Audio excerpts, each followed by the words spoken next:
আজকে আমি এতিম হয়ে গেছি। সবারই সন্তান আছে, যার বাপ থাকে না, তার কেউ থাকে না, তারা এতিম হয়ে যায়। তুমি যদি কারো ছেলেকে এতিম বানায় থাকো, তোমার ছেলেকে আল্লাহ এতিম বানায় রাস্তায় ভিক্ষা করায় ছাড়বেন। তুমি যদি কারো বাপকে মাকে কাঁদায় থাকো, আল্লাহ রাব্বুল আলামিন তোমার মা বাপকে কাঁদাবেন।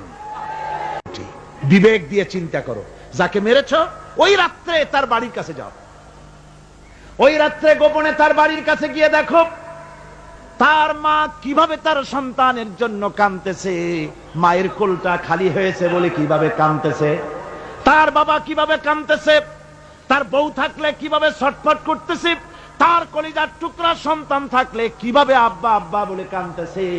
যারে গুলি করে মেরেছো একবার বাড়ির কাছে গিয়ে কান পাচা শোনো।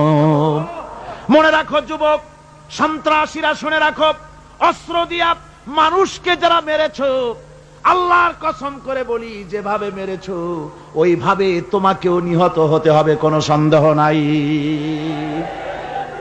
বাড়িতে গিয়ে ডায়েরিতে লিখে রাখো আমার কথা।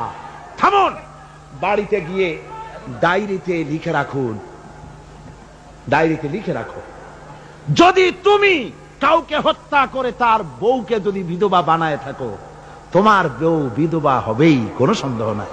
তুমি যদি কারো ছেলেকে এতিম বানায় থাকো, তোমার ছেলেকে আল্লাহ এতিম বানায় রাস্তায় ভিক্ষা করায় ছাড়বেন।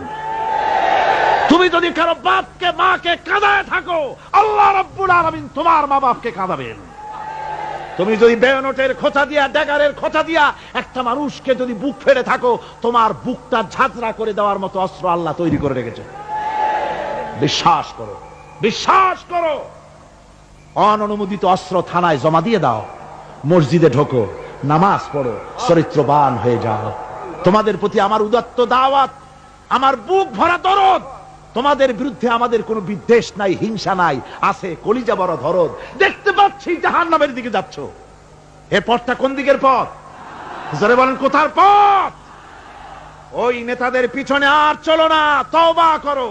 ওই নেতাদের পিছনে আর যাবে না যারা তোমাদেরকে টাকা দেয় আর অস্ত্র দেয়, যারা তোমাদেরকে মদ দেয় আর নারী দেয়, ওদের পেছনে আর চলবে না। ওয়াদা করো। যুবকরা কি পারবে ওয়াদা করতে? ওই সব নেতাদের পিছনে জীবনে আর যাবে না, ওয়াদা করতে পারো? হাত উঁচু করে দেখাও যুবকেরা।